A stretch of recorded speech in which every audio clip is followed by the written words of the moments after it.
Salut à toutes et à tous, bienvenue dans ce Fou de Sport spécial bowling. En effet, pendant les congés de fin d'année, Télénantes vous propose de revenir sur la 7e édition de la Kubica AMF Promotion Cup. Je vais y arriver, une compétition internationale de bowling dont l'une des 3 étapes a eu lieu à Châteaubriand. Alors, après la finale féminine qu'on vous a présentée, le test match féminin qu'on vous a présenté la semaine dernière, aujourd'hui, place aux garçons. Mais avant, 2 invités. Et quels invités? Les co-organisateurs de l'événement.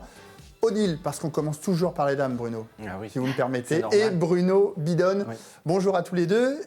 On l'a dit, une des 3 étapes s'est déroulée à Châteaubriand. On en parlait la semaine dernière, mais pour ceux qui n'étaient pas là, on va peut-être rappeler pourquoi. Parce que vous habitez à Châteaubriand, c'est ça? Tout à fait. Bruno. Et que la compétition, il y a donc 7 ans, a commencé à Châteaubriand. Et donc chaque année, bien sûr, on fait l'épreuve d'ouverture de départ à Châteaubriand. Et ça se passe toujours très bien. Et le bowling s'y prête. Alors c'est un particulier, c'est un petit bowling de 6 pistes. On ne peut pas faire de qualification parce que ça prendrait trop de temps. Donc on fait des matchs en équipe qui sont installés depuis 3 ans maintenant à Châteaubriand. Ça se passe super bien. Et puis vous tournez autrement dans le Grand Ouest, on va dire. Oui. Il y a Dinan. Dinan, Angers. Angers. Voilà, puis quelquefois on bouge un tout petit peu plus, ça dépend des opportunités. La municipalité de Châteaubriand a tout de suite dit oui quand vous leur avez proposé. Vous êtes arrivé avec le cahier des charges en disant voilà, monsieur le maire, ça se passe comme ça. Mais monsieur le maire a été assez attentif parce que il est très très précautionneux sur l'aspect sportif. Et donc quand on lui a parlé d'une compétition internationale, il était content. En plus, c'était un projet municipal, le bowling à Châteaubriand. Donc il a été tout de suite intéressé et puis il nous a soutenus dès la première année. Donc nous, on a enchaîné d'année en année à Châteaubriand.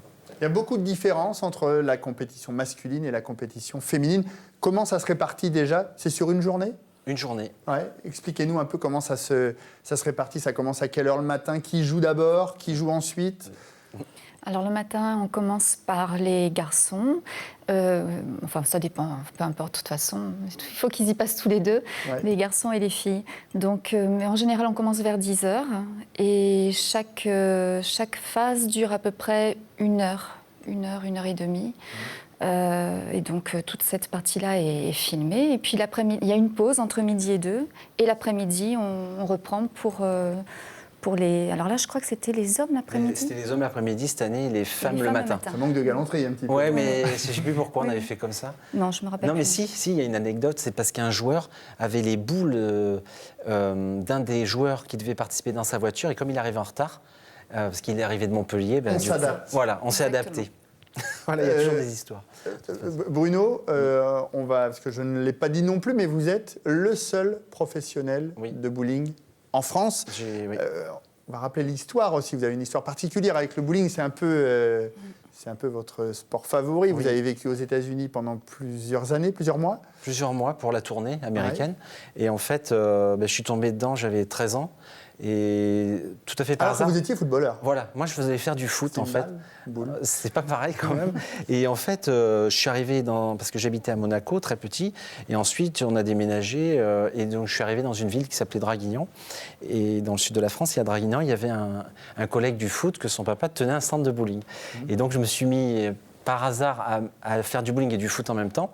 Et après, je sais pas. Je suis parti dans la voie du... Plus doué avec les mains qu'avec les pieds, finalement. Peut-être. Et je suis parti dans la voie du bowling. Et c'est vrai que j'ai eu la chance d'être en équipe de France jeune 2 ans après. Et j'ai fait les championnats d'Europe. Et en voyant le haut niveau, tout de suite, ça m'a intéressé. Et je suis parti. Qu'est-ce qui vous a plu, en fait, dans ce sport? Comment vous dire? Au début, parce que j'y arrivais pas, sincèrement. Au tout début, je n'arrivais pas à toucher les quilles, alors ça m'énervait un peu. Puis en apprenant, j'ai commencé à toucher les quilles, et puis après, j'ai appris les techniques. Et c'est quand j'ai appris la technique du jeu que ça m'a vraiment intéressé. Parce que c'est un sport, au niveau technique, qui est très, très... Comment vous dire qui vous ouvre plein de perspectives, en fait. Il n'y a pas que prendre une boule, l'envoyer dans les quilles. C'est vraiment un contrôle de son corps, de soi-même. On apprend beaucoup sur soi quand on joue bien. Et après, ces histoires, comme on disait, d'huile, cette huile qui bouge, qu'il faut savoir appréhender, à s'adapter. On va en reparler sur le tournoi des garçons. Ouais, c'est ce qui m'a plu, en fait. Et donc, vous êtes licencié à Monaco? Oui, je suis licencié à Monaco. Ça aussi, c'est une longue histoire. Mais voilà, quand j'ai commencé à jouer, j'étais dans le club de Draguignan, donc ce fameux petit club, mais qui est un des meilleurs de France quand même. Et donc, de Draguignan à Monaco, c'était pas très loin. Il y a le président du club qui m'aimait bien, il m'a proposé, j'ai accepté. Et depuis, je suis resté à Monaco. Et vous avez embarqué Odile avec vous, c'est ça? Toute sa famille. Vous ne jouez pas? Et j'ai pris la licence une année pour quand même ça vous a pas plu? faire honneur. Non, c'est pas ça. C'est que c'est vrai que ça demande vraiment beaucoup de qualité, de concentration et de précision. Et je sens que je manque beaucoup à ce niveau-là. Et puis, quand on a quelqu'un qui joue très bien dans la famille, ça suffit. Eh bien, vous suivez. Alors, justement, on va y aller et découvrir cette finale du Team Challenge avec Bruno Bidone, mesdames, messieurs. Parce que vous avez joué, on le disait la semaine dernière, Châteaubriand, vous vous autorisez à le jouer et pas forcément à Dinan ou à Angers. Voilà. C'est ça. Là, Châteaubriand, c'est un peu un match qui est sérieux quand même, parce que là, justement, il y a un enjeu, ça fait partie de la compétition. Et donc, je suis capitaine de l'équipe tout simplement parce qu'en fait, j'ai participé à toutes les éditions et il y a un classement par points dans notre compétition et un classement d'argent. Ouais. Et comme les joueurs étrangers qui étaient meilleurs que moi ne sont pas venus cette année, je me suis retrouvé capitaine. Donc, j'ai fait mon équipe. Alors, la Team Mercury, l'équipe Mercure, c'est ça, en français. Alors, avec Bruno Bidone, donc en tant que capitaine. Vous me dites si je me trompe, parce que les prononciations sont peut-être pas les bonnes. Il y a 3 Belges dans l'équipe. Alors, Glenn Van Steenbrugge. Oui. Qui habite en Belgique, qui a 29 ans. Voilà. Il y a, alors, j'ai pas le prénom par contre, Van der Schuren. Ryan Van der Schuren. Alors, lui, il est belge, 29 ans aussi. Et puis, il y a Renaud Honhon. H-O-N-H-O-N. 40 ans et qui habite en Belgique à Bonheiden. Et puis Glenn Bailey, alors lui il est anglais pour le coup. Oui, un très bon joueur. À Poole. Il habite à Poole. En Angleterre. Alors là on va découvrir la Team Orion également juste après. Une petite question, mais vous parlez comment entre vous? On parle en anglais, parce que c'est plus facile. Mais bon, vous savez, quand on fait un match comme ça en équipe, on joue une frame chacun, c'est important de le rappeler, on ne joue pas une partie complète, il faut être à 100% sur chaque lancer, c'est pas facile. On rappelle que vous jouez en Baker System, on en parlait la semaine dernière avec les filles, c'est la même chose avec les garçons? C'est la même chose. On peut peut-être rappeler ce que c'est le Baker System? Baker System, chaque joueur joue une frame, et là, comme on est 5 contre 5, chaque joueur va jouer 2 frames. Alors en l'occurrence, le joueur numéro 1 va jouer la frame 1 et la frame 6, le joueur numéro 2 la 2 et la 7, et ainsi de suite. Et là, on voit un résumé du premier match, et ils nous ont totalement étouffé nos adversaires, puisqu'ils attaquent avec 4 strikes, et d'entrée, on a perdu le match, en fait. Ah, ça fait, voilà, ça fait mal. Ça. Et là, on voit les meilleurs coups, et on voit Glenn, le joueur belge, qui était le seul gaucher de cette compétition chez les garçons, qui réalise un beau strike. Et on a Glenn Bailey, l'anglais, qui est un très très bon joueur. Et qui parle français, Glenn. Qui parle bien français, par contre, et qui va finir avec 2 strikes pour combler un peu le retard qu'on avait eu d'entrée de match, mais ils ne nous ont pas fait de cadeau. La première, on a perdu. Alors, la Team Orion, c'est l'équipe contre laquelle vous avez perdu.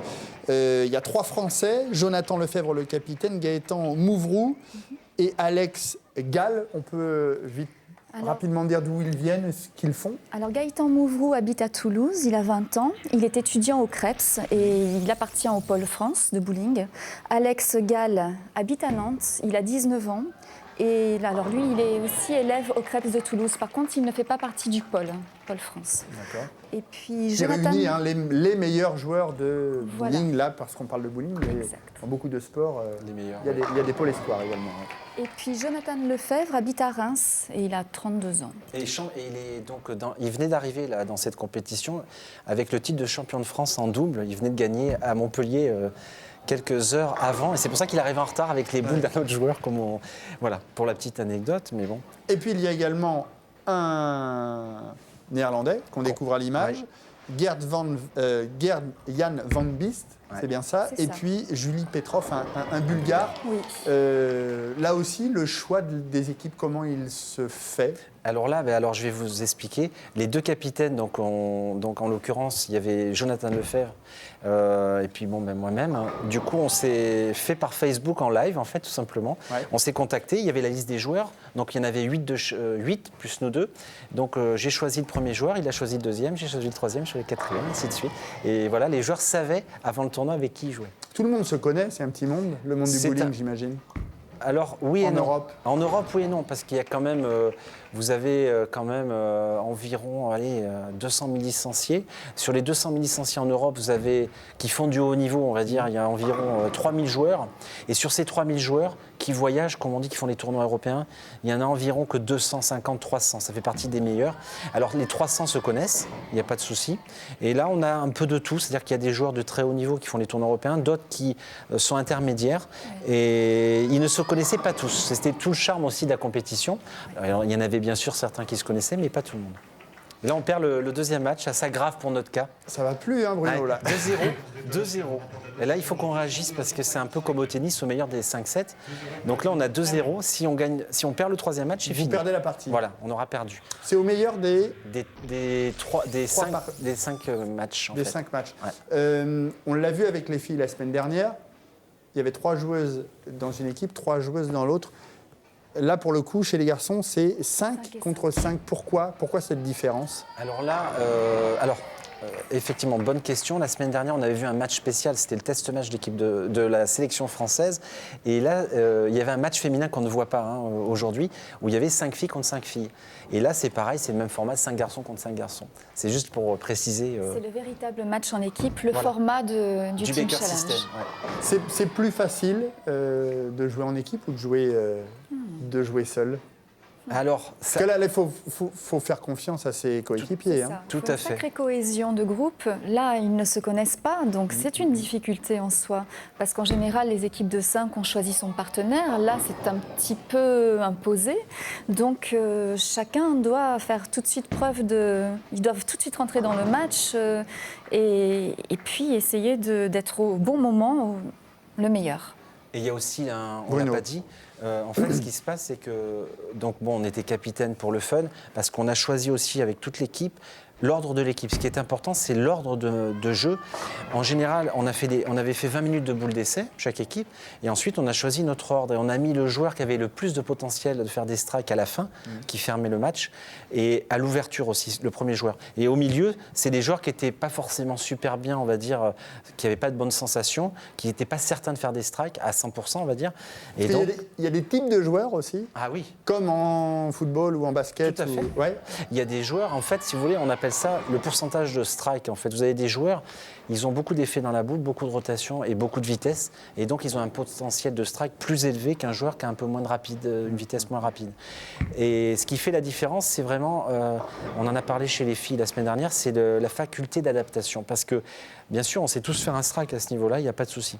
Mais quand on se retrouve sur une piste qu'on ne connaît pas, avec un huilage qu'on ne maîtrise pas totalement, qu'on n'a pas l'habitude d'avoir, en très peu de temps, il faut savoir se caler au bon endroit, jouer avec la bonne boule, parce qu'on a plusieurs gammes de boules, et la bonne trajectoire. Et c'est là que intervient l'expérience et le joueur qui se connaît très bien. Parce qu'en fait, on se bat contre nous-mêmes.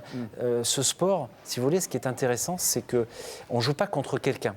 On se bat contre un matériel qui n'est pas humain. Là, on voit Alex Gall, qui est un jeune espoir du bowling français.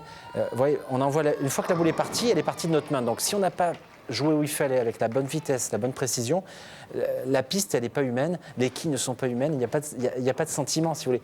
Et c'est toute la difficulté de notre sport, en fait. Un peu comme au golf, quand vous jouez au golf, vous envoyez la balle. Ouais. On va reparler du huilage aussi, parce qu'on en a parlé la semaine dernière, mais pour ceux qui n'étaient pas avec nous, c'est quoi le huilage? La piste est huilée, c'est bien ça? Voilà, alors la piste est huilée. Je vais essayer de vous dire à l'image, et on va essayer d'expliquer ça bien. Avec Gaëtan Mouvroux, Voilà, de un des meilleurs jeunes français. D'ailleurs, Gaëtan Mouvroux, pour votre information, est numéro 1 français actuellement au classement de la Il est FEDI. jeune également. Il est jeune, hein, et il a vraiment une technique très aboutie. Et là, c'est un peu comme les joueurs professionnels. Comme il joue, il n'y a aucun problème. Là, il n'a pas de chance. Pas de strike. Il laisse la 7. Et donc, je vais vous expliquer. Trop tard, c'est parti sur Ryan. Donc, vous voyez, le joueur arrive, il y a une ligne noire, ce qu'on appelle la ligne de faute, là. Ouais. Et après, il y a les flèches et la boule touche la quille. Eh bien, le huilage, il part de la ligne de faute à environ, on va dire la piste fait 20 mètres de long, le huilage, il fait environ 12 à 13 mètres. Sur Châteaubriand, c'était ça. Et il y avait une zone sèche d'environ 6 à 7 mètres. Sur la fin, Sur la fin. proche des quilles. Et donc la boule, pour parler un peu technique, là on voit le joueur anglais Glenn Bailey qui va jouer. Vous allez voir que sa boule, sur la partie huilée, la réaction de la boule est ralentie. Et dès qu'elle arrive sur la partie sèche, elle va se mettre en action, la boule. Et c'est là que la boule prend de l'effet. Alors vous allez voir avec sa boule, à lui, on va bien le voir, parce que Elle est un peu colorée, elle a plusieurs couleurs. On va la voir Il y a une tourner. rotation Voilà, de, alors vous de allez la voir. boule. Hop, vous voyez, là, elle résiste, et là, elle tourne. Vous avez vu? Et c'est parce que la zone de la piste où il y a de la friction, on appelle ça de la friction, eh bien l'action qu'a mis le joueur, l'impulsion du poignet et du lift, se fait en fin de piste. Et c'est là la technique, c'est-à-dire qu'il faut trouver le break, ce qu'on appelle le point de cassure au bon moment, et arriver dans la poche avec l'angle désiré, vous faites strike à tous les coups. Et là, vous en êtes où dans la partie? Et là, je vais Est-ce que vous dire... vous revenez? On le rappelle, vous êtes mené 2-0 par la 2-0. Team Orion. Alors là, on n'est pas super bien, parce que là, c'est la frame numéro 5. On a déjà un petit déficit, je vais vous dire, parce qu'il va y avoir une apparition score. Et il faut le rappeler, ça se joue au meilleur des 5 matchs. Donc, Voilà. là, vous êtes en danger. Là, si on perd ce match, on a perdu. Ouais. Et il faut vraiment qu'on réagisse. Et alors, on est en avance. On a 85 à 66. Vous voyez, je suis mauvaise langue, je n'avais pas bien regardé. Pour le moment, ça va, on est bien. Alors, on joue avec des gants également. Oui. C'est important, ça? Alors, ça dépend des joueurs. Ça, c'est vraiment une histoire de sensation. Alors, le joueur belge Renaud, là, il joue avec ce gant parce que, tout simplement, pour mieux gripper la boule, pour mieux l'avoir. Strike, bien joué. Ah, vous Et êtes content, là. on est content parce qu'on est en avance pour le moment. Et puis on aimerait bien gagner ce match parce qu'on s'était dit avant ce match que si on perdait ce match, c'était fini, c'était l'écurie, comme on dit. Et on ne voulait pas. Odile, vous êtes où, vous, pendant les matchs de votre mari? Vous êtes, je suis derrière. On s'aperçoit, c'est quand même assez calme. Hein, c'est comme les jeux les compétitions de fléchettes en Angleterre. C'est très connu également. Il y a un calme qui se fait au moment où le joueur joue. Exactement. C'est bien ça. Et puis il y a la libération derrière, c'est ça? C'est tout à fait ça. Ouais. Donc en fait, non, là pendant cette partie-là, spécialement, je suis derrière, je regarde et j'encourage les équipes. La plus fervente supportrice de votre mari. Voilà. C'est ça. Mais bon, après, il y a quelquefois des petites choses à faire. Faisant partie de l'organisation, je suis aussi disponible pour les petits détails s'il y a besoin. Si certains élèves me posent des questions, ce qui est arrivé, ils me disent « mais comment s'appelle ce joueur? Mais d'où il vient ?» Ou alors ils sont en admiration. « Qu'est-ce qu'il sait faire? C'est super. Comment on peut faire la même chose ?» Enfin voilà. Donc je suis disponible et je réponds aux questions aussi. Voilà. Il est comment, Bruno, le jour d'une compétition comme celle-ci, ou peut-être une compétition plus importante? Il est tendu, il est stressé, il est au contraire décontracté? C'est l'une des premières années où je le trouve le plus décontracté, mais avant, oui. Il est difficile à vivre. Hein. Oui, mais bon, ça peut se comprendre quand on est organisateur. Mais oui, c'est sûr qu'il y avait un niveau de tension les autres années énorme. Et là, je trouve qu'un petit peu moins. Ça commence à... Ah ben on va lui demander, c'est l'expérience. L'expérience, mais... L'habitude. Voilà. Mais c'est vrai que ce qui n'est pas facile là, pour cette compétition, c'est que comme j'organisais en même temps, je regarde un peu, j'ai l'œil un peu partout, je ne suis pas à 100% dans mon jeu. Bon, mais ça, c'est un détail. L'essentiel, c'est que ça se passe bien. Et malheureusement pour nous, là, ça se passe moins bien depuis tout à l'heure. Quand tu y tenais à ce on match voulait en gagner. équipe. Et là, il a fait une erreur, notre ami Glenn. Une grosse erreur, là. Ouais, il a fait une grosse erreur. Alors, je ne sais pas pourquoi, parce que c'est très rare de voir une erreur comme ça. Surtout une erreur de Glenn, parce qu'on disait que les Glenn sont souvent bons au bowling. C'est vrai, ça, hein. c'est vrai. Et là, en plus, au mauvais moment, parce qu'il a fait une erreur à la frame numéro 8, on est en fin de match. Hein. Et vous voyez, l'équipe Orion a plus 5 maintenant. Ils nous sont passés devant parce qu'il a fait un trou, le joueur belge. Moi, malheureusement, je fais un split. Et là, 9, encore une boule un spare. peu. Ouais, ça ne devrait pas lui poser de problème à Gaëtan. Ouais. Alors c'est pareil, au niveau des boules, vous avez vos boules préférées? Vous avez vos boules à vous? Personnel, oui, on a nos boules à nous, percées à nos mains. Voilà. Ah, et c'est sur mesure? Ah, c'est sur mesure. Parce qu'on n'a pas du tout les mêmes mains, tous les joueurs, on n'a pas les mêmes pouces. Et en fait, les boules, elles arrivent, si vous voulez, sans trou. On a tous des boules, on est tous dans un staff, si vous voulez, on est parrainés par des constructeurs de boules. Qu'est-ce qu'il y a à l'intérieur? Et alors, bonne question. Alors, sur la coque, c'est des coques réactives. Donc, c'est des boules qui adhèrent un peu. Et à l'intérieur, il y a une masse, en fait, si vous voulez, on appelle ça le top, en fait, de la boule. Et selon le perçage, comme il est fait par rapport à la masse, vous avez plus ou moins d'effets, ou vous avez des trajectoires plus prononcées en fin de piste. Ça dépend de ce qu'on veut faire. Et par exemple, pour ce match, il y avait 10 joueurs, il y avait quand même 35 boules qui étaient entre les retours de boules des pistes d'à côté et le sol. Donc c'est impressionnant parce que chaque joueur a environ 2-3 boules par match. 154, 140, vous êtes mal là. Là c'est fini, parce qu'en plus il fait strike le néerlandais. qui est un super joueur parce que lui, il a été champion du monde en 95, pour vous dire, c'est pas d'aujourd'hui, à Reno, aux États-Unis. Et pas tout jeune, hein. Non, il a 47 ou 48 ans. C'est aussi l'avantage, c'est qu'au bowling, au niveau cardio, ça va. On est tranquille. Ouais. On peut jouer jusqu'à quel âge, justement? Parce on en parlait la semaine dernière, on peut commencer vers 9-10 ans. Et jusqu'à quel âge? Ben, je vais vous dire, à très haut niveau, vous pouvez jouer jusqu'à 60-65 ans. On a même un ami à nous qui s'appelle Maurice Le Sourd, qui est une personne incroyable. Il a 75, je Ancien crois. international français. Hein. 73. 72 ans. Ouais. Un ancien international français, qui avait une belle hygiène de vie, qui est un sportif, mais il joue encore et donc quelquefois il bat des petits jeunes, des bons joueurs comme Gaëtan. Donc c'est sympa, moi je trouve, de voir ça. C'est important l'expérience en bowling? C'est primordial. En fait, ce qui fait la différence entre un très bon jeune joueur, on va dire chez les meilleurs, c'est parce qu'il a commencé à 4 ans. Et en fait, il est bon à 18 ans, mais quelque part, c'est un peu normal. En commençant à 4 ans, il a déjà 14 ans d'expérience. Et plus vous attaquez tard, ben, vous pouvez acquérir la technique, savoir lâcher une boule, on va dire, en 5 ans pour être un bon joueur. Mais après, pour arriver à un très haut niveau, il faut attendre 10 ans de jeu. Là, c'est la fin du match, on vous sent déçu. Oui, j'étais déçu, moi. Vous étiez vexé, là. Hein. Ouais, non, mais en plus, avec les copains de l'équipe, on avait fait un pari entre nous. Ouais. On voulait vraiment gagner, mais en plus, on prend 3-0, donc vous savez, ça fait mal quand même. C'est rare de prendre 3-0, justement, dans ce genre de rencontre? Non, parce qu'en fait, comme je vous dis, on joue qu'une boule chacun, enfin 2 boules par partie. Il faut être à 100%. La moindre erreur est exploitée par l'équipe adverse. Là, ça n'a pas raté. Et il n'y a que 4 quilles, hein, si vous voulez. 184, 180. 4 points d'écart. C'est rien. Ce sont des gros scores? Alors là, non. Là, sur ce match, non, parce que normalement, les scores qu'on est capable de faire, c'est 230, 240. Là, on a un score pas très élevé, sur des pistes pas très faciles à jouer non plus. Donc la team Orion, l'équipe Orion, on découvre à l'antenne, vainqueur. Par équipe de ce Kubica AMF Promotion Cup 2016. Cette équipe, elle reviendra l'année prochaine, par exemple? Alors, dans la même configuration, ou est-ce que ça va changer? Alors en fait, nous, on réinvite toujours les joueurs qui ont participé, en l'occurrence les gagnants. Et s'ils ne peuvent pas, donc en fait, on invite d'autres joueurs qui font partie de la liste en fait, qui suit. C'est comme ça qu'on a toujours procédé. Voilà. On n'a plus d'image, c'est terrible, c'était bien. C'était sympa, ça vous a plu? Oui, mais je buvais vos paroles en fait, c'est pour ça. Voilà. Les objectifs justement pour ce tournoi, on l'a dit, ça fait 7 ans qu'il existe, Châteaubriand, Dinan, Angers. Parfois vous partez hors de nos frontières, oui, mais toujours frontalier. Est-ce qu'il y a des objectifs d'aller...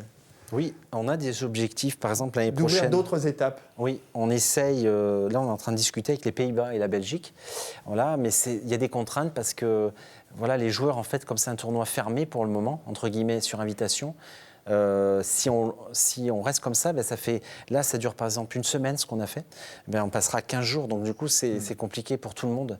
Ou alors on va l'ouvrir, on est en train de réfléchir si on ne va pas ouvrir le tournoi, et chaque étape sera spécifique. Donc ça sera ouvert à tout le monde, enfin à tous les joueurs bien sûr licenciés d'un bon niveau, et après on prend les meilleurs pour faire les finales. Jusqu'à combien vous pouvez accueillir, parce que c'est pas extensible non plus, un bowling. Sous la forme de notre format, justement, on est un peu restreint, c'est difficile de grossir l'événement. Et puis il y a des contraintes ensuite de temps, parce que les joueurs ne sont pas disponibles sur 15 jours. Là, ils peuvent prendre une semaine, 15 jours, c'est peut-être plus compliqué. Donc oui, effectivement, de faire un open peut-être sur 2 ou 3 jours, et puis qu'il soit ouvert à tout le monde, pourquoi pas. Une autre étape en Loire-Atlantique, c'est aussi une idée? C'est une idée. Ouais. On a des pistes, alors on va voir. Il y a Saint-Nazaire qui nous intéresse, on va voir. On est en train de discuter avec l'exploitant. La Roche-sur-Yon aussi. Il y a La Roche-sur-Yon, mais là c'est en Vendée, mais en Loire-Atlantique, voilà, il y aurait peut-être Saint-Nazaire l'année prochaine. C'est compliqué, malgré tout, de faire la promotion d'un sport, vous le disiez, pas forcément très connu en France, et pourtant vous vivez de ça. Oui, ouais, c'est vrai que nous, on travaille toute l'année dessus, donc on arrive à en vivre, mais ça demande, il y a beaucoup de contraintes parce que on en parlait avec des amis. Moi, je fais partie de l'OMS à Châteaubriand dans l'Office municipal des sports, et on n'a pas de salle, si vous voulez, sport. C'est un milieu privé. Donc, bon, on s'entend bien avec les patrons de bowling, il n'y a pas de souci. Mais c'est vrai qu'un des projets qu'on aimerait arriver à mettre en place, c'est à faire comprendre aux élus, aux hommes politiques, que peut-être que le bowling demain aurait aussi sa place en mutualisant des salles pour mettre quelques pistes. Parce qu'une piste de bowling, c'est pas non plus un investissement. Mais est-ce que ça n'a pas l'image quand même de la partie de bowling entre copains le samedi soir Tout à fait. C'est bien ça le C'est problème. ça, c'est Pour ça. essayer de dépoussiérer tout ça. C'est ça. Et nous, on ne le critique pas parce que le loisir tout le a monde sa place sans problème. Mais du nous, coup, celle du sport ne l'a pas. Et pourtant, elle la mériterait. Voilà, donc c'est un chantier. Et d'ailleurs, le CIO, moi j'ai eu la chance d'aller à Lausanne il y a une dizaine d'années avec les pros pour défendre le bowling au JO. Je crois que le CIO, ça les freine aussi, c'est ça, parce qu'il n'y a aucun sport, je crois, reconnu au CIO qui se passe dans un endroit totalement privé, je veux dire. Après, qu'il y ait la cohabitation, il n'y a pas de souci. Mais nous, il nous faudrait arriver à démocratiser. Dernière petite question, démocratiser et pourquoi pas participer au JO. Alors ça ne sera pas en 2020. 2024, il reste une quinzaine de secondes. Oui, on a des espoirs pour 2024, voilà. Je ne peux pas vous en dire plus, mais on a des espoirs. Alors peut-être qu'on retrouvera Bruno Bidone. Peut-être, mais c'est pas sûr. Sous le maillot monégasque. Peut-être, ah oui. aux Jeux Olympiques de 2024, peut-être à Paris, d'ailleurs peut-être en France. Voilà, c'est la fin de ce Food Sport spécial bowling. On vous souhaite de très bonnes fêtes de fin d'année, bien évidemment. Merci Odile et merci Bruno. Merci. On se retrouve jeudi prochain. On reprend les habitudes avec Fou de foot. On parlera du FC Nantes, bien évidemment. Très bonne fin de semaine à tous. Salut.